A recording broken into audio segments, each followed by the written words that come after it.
La medianoche siempre trae consigo un silencio denso que parece devorar los ruidos habituales de la Ciudad de México. Bajé las escaleras de la estación Garibaldi con el peso de 10 horas de trabajo sobre mis hombros. El aire en el andén de la línea 8 se sentía inusualmente frío para ser una noche de verano. No había ni un solo guardia de seguridad a la vista mientras caminaba hacia el extremo del túnel.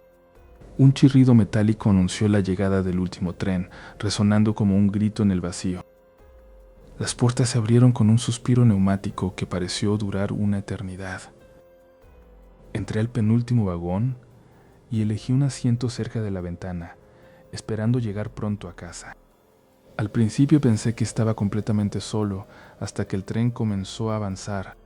Al fondo del vagón, sentado en la penumbra, divisé la silueta de un hombre. Vestía un traje oscuro que parecía sacado de otra época, impecable pero extrañamente rígido. Me llamó la atención que no se moviera en absoluto, ni siquiera con los violentos vaivenes del tren. Decidí sacar mi celular para ignorar la extraña sensación que recorría mi nuca. No había señal de red, lo cual era normal, pero el reloj de la pantalla se había detenido. Levanté la vista y me di cuenta de que el extraño ahora estaba sentado 3 asientos más cerca. No lo escuché levantarse ni caminar. El cambio de posición ocurrió en un parpadeo. Sentí una presión en el pecho, como si el oxígeno en el vagón se estuviera agotando. El tren pasó por una zona de túneles donde las luces empezaron a parpadear rítmicamente. En cada breve instante de oscuridad, el hombre se acercaba un poco más hacia mi lugar. Ahora estaba justo enfrente de mí, separado solo por el estrecho pasillo central. Su piel era de un blanco cenizo, tan pálida que parecía la superficie de un cadáver. Lo más espantoso no era su piel, sino sus ojos, que eran 2 pozos de absoluta oscuridad. No había iris ni esclerótica, solo un negro infinito que parecía succionar mi voluntad. Un olor a humedad y a tierra vieja comenzó a emanar de su dirección. Intenté levantarme para cambiarme de vagón, pero mis piernas no respondían a mis órdenes. El tren no se detenía en ninguna estación, pasando velozmente por andenes vacíos y oscuros.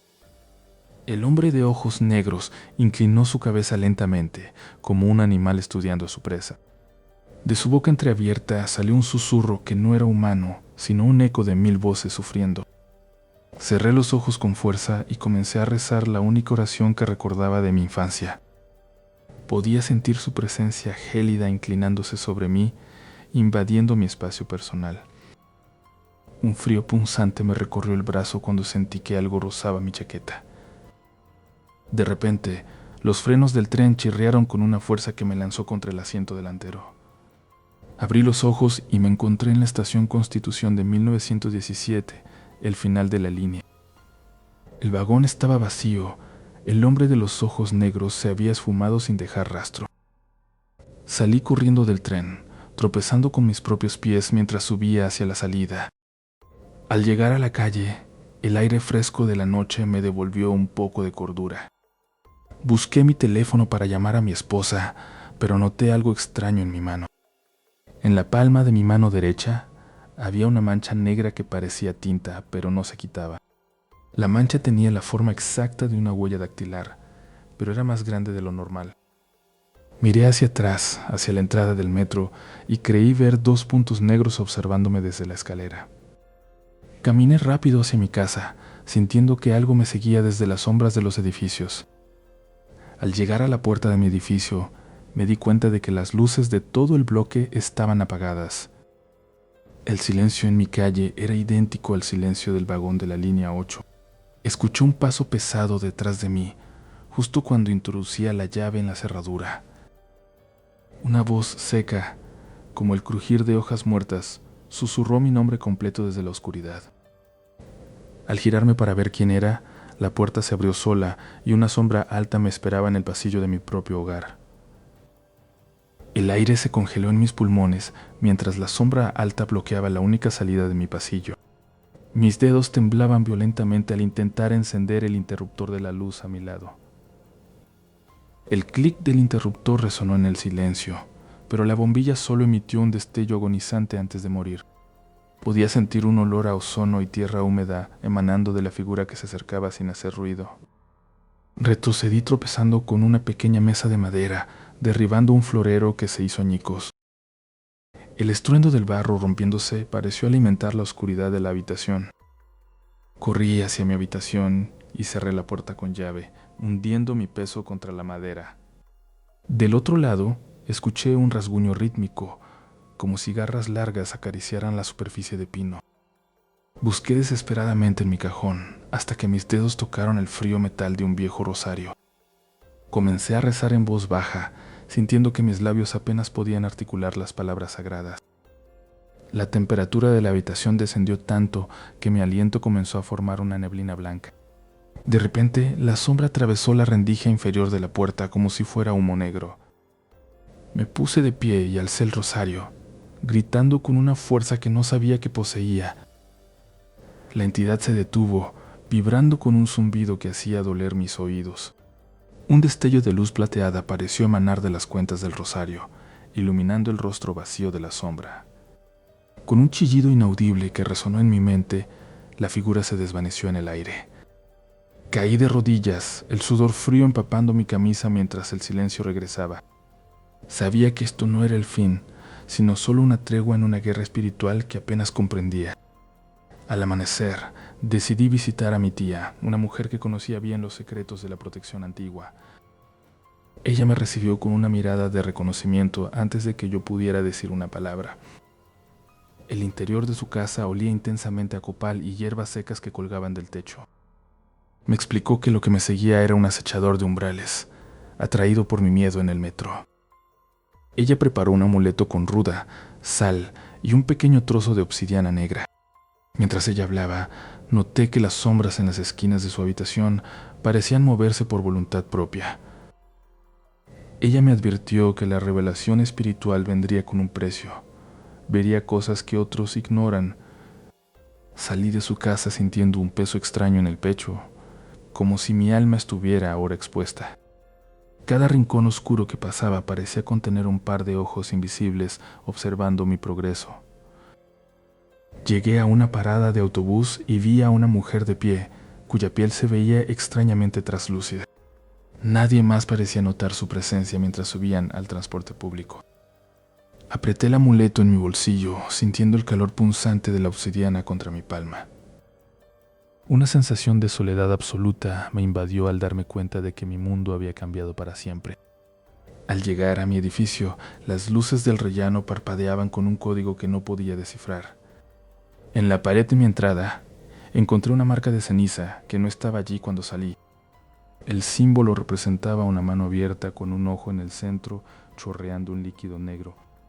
Entré rápidamente y cerré todos los cerrojos, sintiendo que las paredes de mi hogar ya no eran seguras. Me senté en el suelo, rodeado por un círculo de sal que mi tía me había indicado trazar. El teléfono comenzó a sonar, pero el identificador de llamadas solo mostraba ceros infinitos.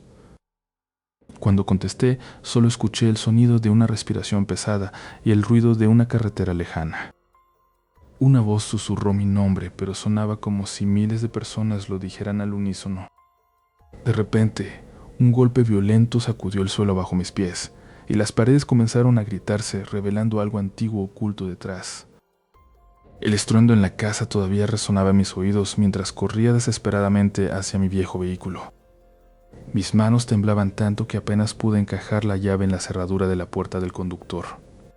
El motor rugió con dificultad antes de cobrar vida, lanzando un humo denso hacia el aire gélido de la noche. Necesitaba alejarme de aquellas grietas en la pared que parecían susurrar nombres prohibidos en la oscuridad. Decidí tomar la ruta hacia Apodaca, pensando que la distancia física me otorgaría algo de paz mental. Las luces de la ciudad de Monterrey se desvanecieron rápidamente, dejando solo el vacío negro de la carretera. El asfalto en esta zona de Apodaca estaba notablemente deteriorado, lleno de baches que sacudían violentamente el chasis. Noté que el GPS de mi teléfono comenzó a parpadear erráticamente antes de apagarse por completo. No había visto otro par de faros en los últimos 20 kilómetros, lo cual resultaba inusual incluso para esa hora. De pronto, una extraña neblina amarillenta comenzó a brotar de los campos de maleza seca a los lados del camino. Reduje la velocidad cuando mis luces iluminaron una silueta alta parada justo en el acotamiento. Al acercarme me di cuenta de que la figura no tenía rasgos faciales definidos, sino una superficie lisa y cerosa. Su cuerpo parecía estarse deshaciendo lentamente, con gotas de una sustancia oscura cayendo hacia el suelo. Frené en seco cuando otra de esas cosas apareció directamente frente a mi parabrisas. El aire dentro del coche se volvió denso y comenzó a oler a azufre y carne quemada. Las figuras comenzaron a rodear el vehículo, moviéndose con una lentitud antinatural y viscosa. Sus extremidades eran demasiado largas, estirándose como si fueran de goma caliente antes de recuperar su forma. Una de las manos derretidas se apoyó sobre el cristal de mi ventana, dejando un rastro pegajoso y humeante. Intenté poner la marcha atrás, pero la palanca de cambio se sentía blanda, como si estuviera hecha de arcilla fresca. Miré el tablero y vi que los números del velocímetro se estaban escurriendo como pintura derramada. La realidad misma parecía estarse desmoronando en este tramo olvidado de la carretera de Apodaca. Escuché un sonido de gorgoteo proveniente del asiento trasero, un ruido que no debería estar ahí. Una masa informe de tejido oscuro estaba creciendo sobre la tapicería, extendiendo hilos negros hacia mi cuello.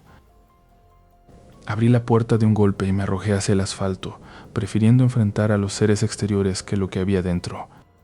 El suelo estaba caliente, hirviendo bajo mis palmas a pesar de que la temperatura ambiente era gélida. Los seres derretidos se detuvieron a pocos metros de mí, observándome con sus cuencas vacías y goteantes.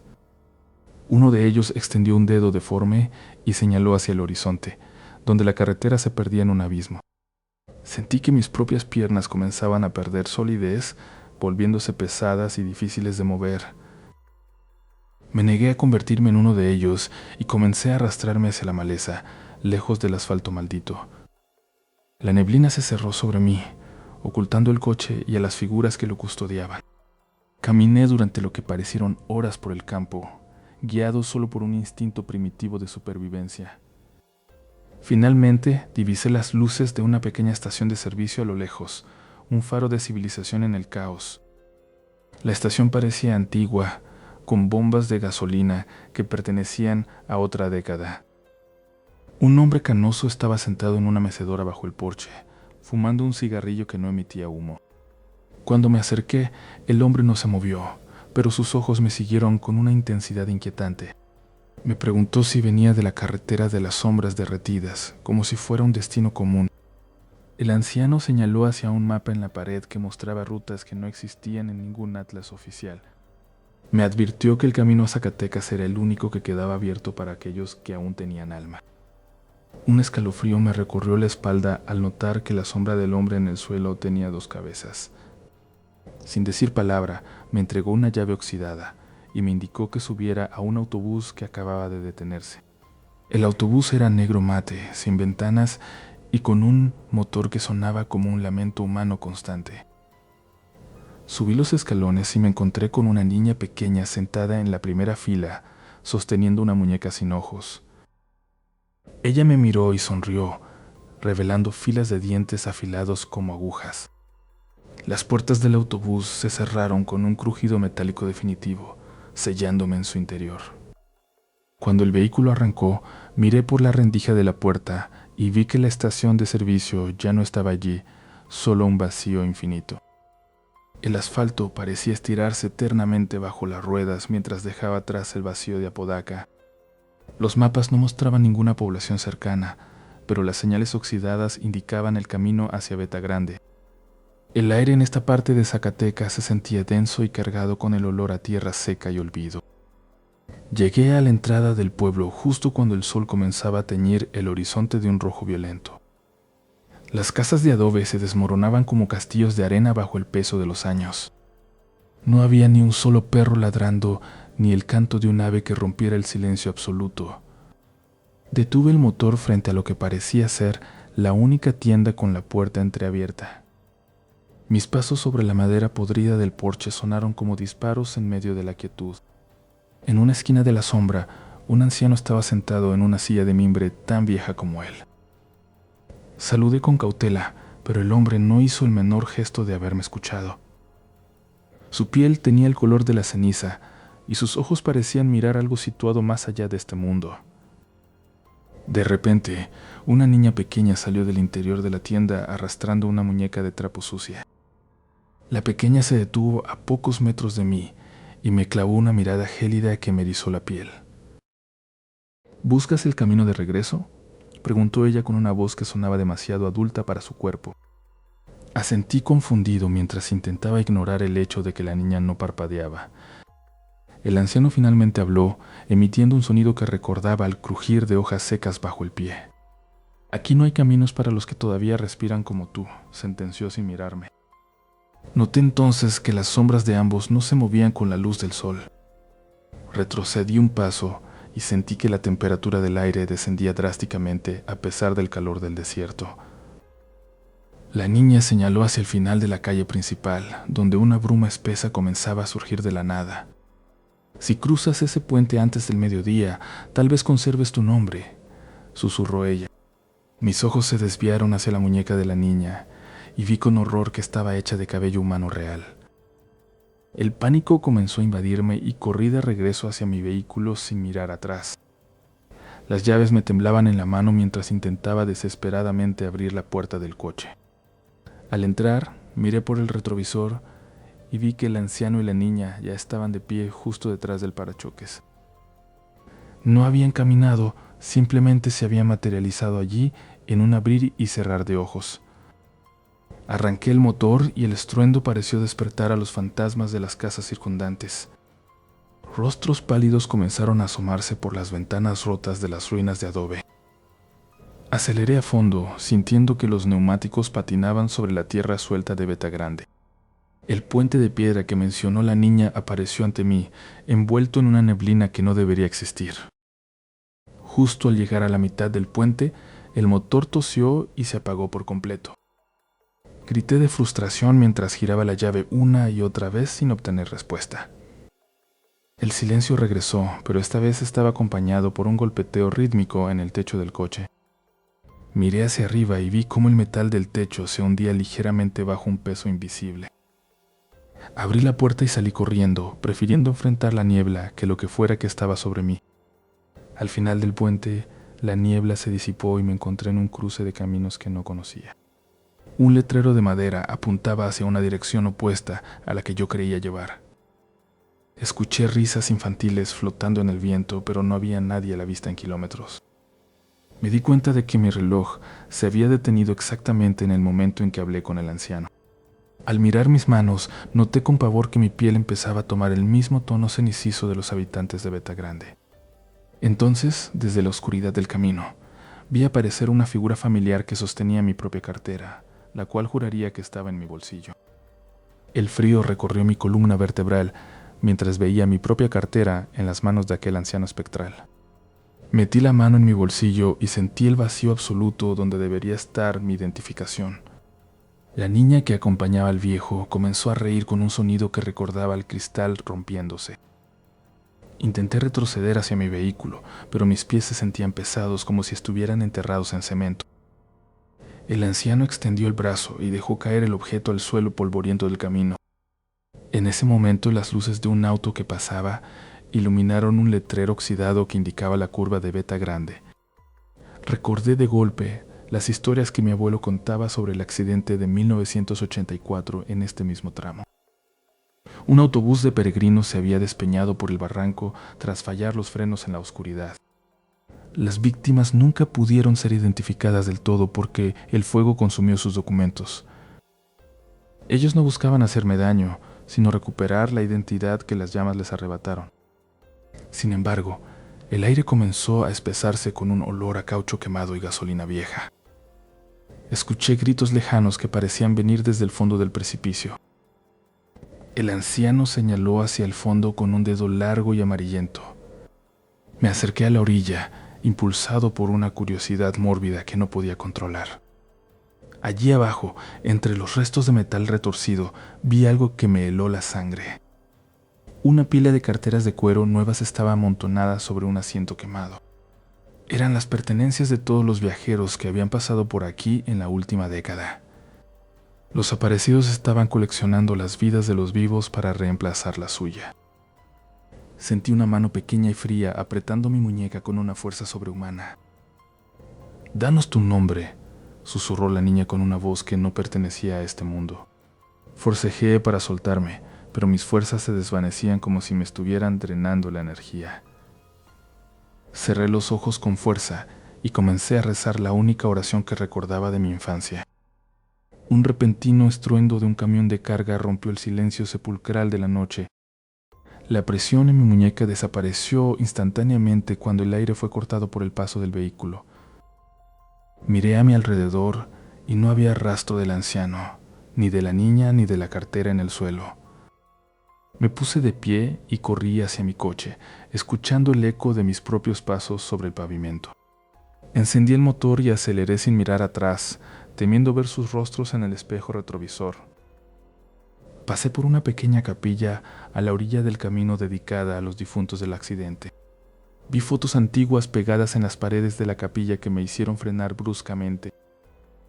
En una de las imágenes, el anciano y la niña sonreían felices antes de que la tragedia ocurriera. Debajo de la foto, una nota escrita a mano pedía por el descanso eterno de sus almas perdidas. Sin embargo, alguien había tachado la palabra descanso con una tinta roja que parecía fresca. Un viento helado sopló dentro de la pequeña construcción, apagando las velas de un solo golpe. Escuché un susurro que no venía de afuera, sino de mi propio bolsillo derecho. Metí la mano y saqué la cartera que pensaba que se había desvanecido. Al abrirla, no encontré mi identificación oficial, sino la de un hombre muerto hace 40 años. Mi propio nombre estaba impreso junto a la fecha de nacimiento de aquel anciano fallecido. Comprendí entonces que la verdad era mucho más oscura que una simple aparición en la carretera. Los muertos no querían mis cosas, querían ocupar mi lugar en el flujo del tiempo. Salí de la capilla y el paisaje había cambiado. La carretera ya no era de asfalto, sino de tierra roja. Mi coche ya no estaba estacionado donde lo dejé, y en su lugar había un viejo autobús humeante.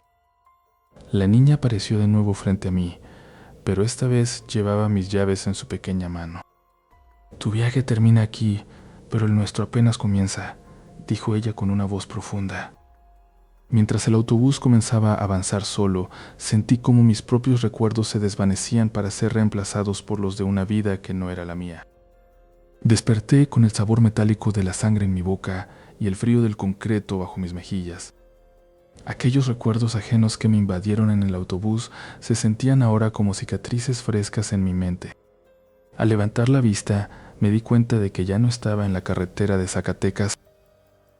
Me encontraba en el centro exacto del Zócalo de la Ciudad de México, pero la ciudad estaba en un silencio absoluto. No había luces en los edificios circundantes, ni el eco lejano del tráfico habitual. El aire olía a tierra húmeda y a algo quemado, como incienso antiguo flotando en la brisa. Mis pasos resonaban sobre la plancha de piedra, como si caminara dentro de una catedral vacía.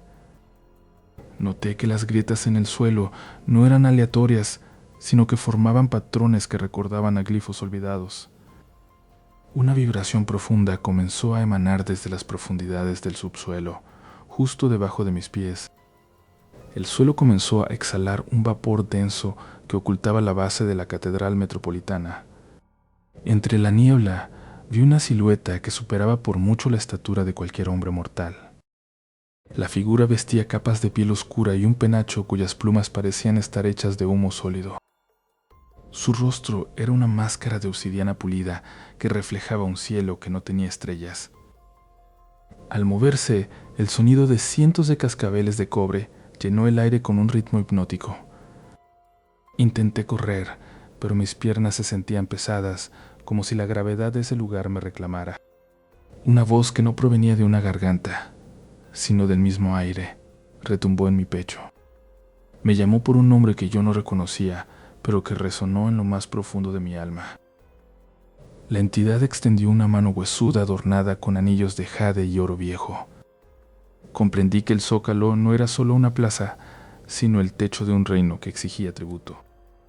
Los edificios a mi alrededor comenzaron a sangrar un líquido negro que se deslizaba por las paredes coloniales. Figuras de guerreros antiguos emergieron de las sombras de los portales, con lanzas de obsidiana en mano. El regente se inclinó hacia mí y pude ver el universo entero girando dentro de sus cuencas vacías. «Has caminado por los senderos muertos», susurró la voz, «y ahora los muertos caminan en ti». Sentí un dolor agudo en mis venas, como si estuvieran siendo llenadas con ceniza caliente. Miré mis manos y vi cómo mi piel se tornaba de un color grisáceo, similar a la piedra de los monumentos. El regente golpeó el suelo con un cetro de hueso, provocando una onda de choque que sacudió los cimientos de la ciudad. Cientos de manos pálidas comenzaron a brotar de las grietas del suelo, buscando aferrarse a mis tobillos. Luché por soltarme, pero las manos eran frías como el hielo y fuertes como el acero. El cielo sobre el zócalo se abrió, revelando una luna roja que teñía todo de un carmesí violento. Vi rostros conocidos entre la multitud de sombras que ahora rodeaban la plaza. Estaba el pasajero de ojos negros del metro, mirándome con una sonrisa que no era humana. Estaban también las figuras derretidas de Apodaca, arrastrándose lentamente hacia mí. El regente del inframundo guardó silencio, esperando a que yo aceptara mi nuevo destino. Mis propios recuerdos empezaron a arder, desapareciendo como papel en una hoguera. En su lugar, vi la construcción de templos sobre huesos y el sacrificio de miles bajo este mismo suelo. Ya no sabía si era un hombre del presente o una sombra del pasado remoto. El regente señaló hacia el Palacio Nacional, cuyas puertas se abrían para revelar un abismo infinito. Saqué fuerzas de donde no tenía e intenté gritar, pero de mi garganta solo salió un susurro seco. Un viento repentino comenzó a soplar, trayendo consigo las voces de todos los que habían muerto en esta ciudad. Justo cuando las manos me hundían en el pavimento, escuché el eco de un teléfono sonando en un lugar que ya no podía alcanzar. El sonido del teléfono perforó la oscuridad y me arrancó de las garras del pavimento frío del zócalo. Mis manos no estaban hundidas en piedra, sino apoyadas sobre el escritorio de melamina de mi oficina. El sudor frío me recorría la espalda mientras intentaba comprender si lo vivido bajo la catedral fue solo un sueño. Eran las 3 de la mañana y el edificio de oficinas estaba en un silencio absoluto. De repente, escuché un murmullo que no provenía de ninguna ventilación ni equipo electrónico. Eran voces infantiles que susurraban nombres que yo no podía reconocer. Me levanté de mi silla con el corazón golpeando mi pecho como un tambor frenético. Al final del pasillo vi a un hombre de pie, pero su piel era de un blanco casi luminiscente. Su cuerpo era demasiado largo, como si sus huesos hubieran sido estirados por una fuerza inhumana.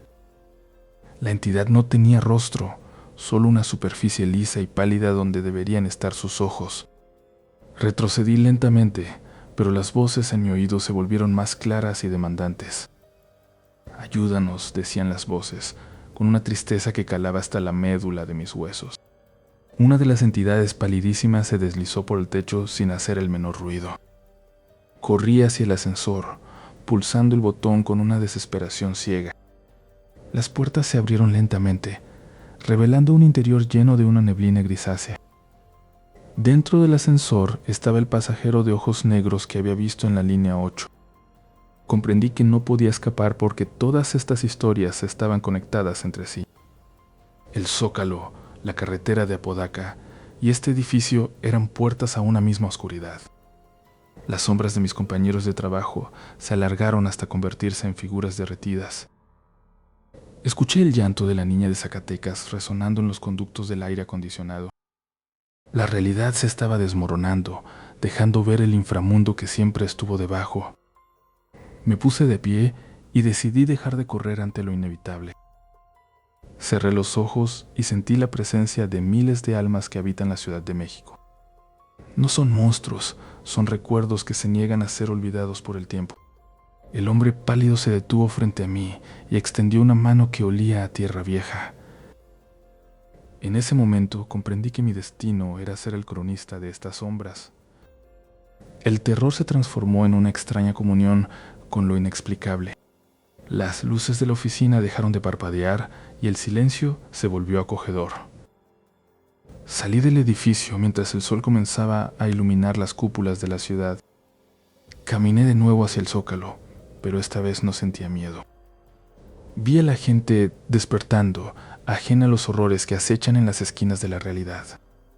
Aprendí que el miedo es solo la puerta de entrada a una verdad mucho más profunda. Cada encuentro, desde el metro hasta la carretera, fue una lección sobre nuestra propia fragilidad. Ya no estoy solo, porque las sombras ahora son mis compañeras de viaje. La Ciudad de México guarda secretos que el día oculta, pero que la noche siempre revela. Estas historias son reales para aquellos que se atreven a mirar más allá de lo evidente. Si alguna vez sientes un frío repentino en tu oficina vacía, no busques una explicación lógica. Simplemente acepta que no estás solo y que ellos te están observando. Mi historia termina aquí, pero el misterio de la noche mexicana es eterno. Descansa ahora mientras la luz del día aún te proteja de lo inexplicable.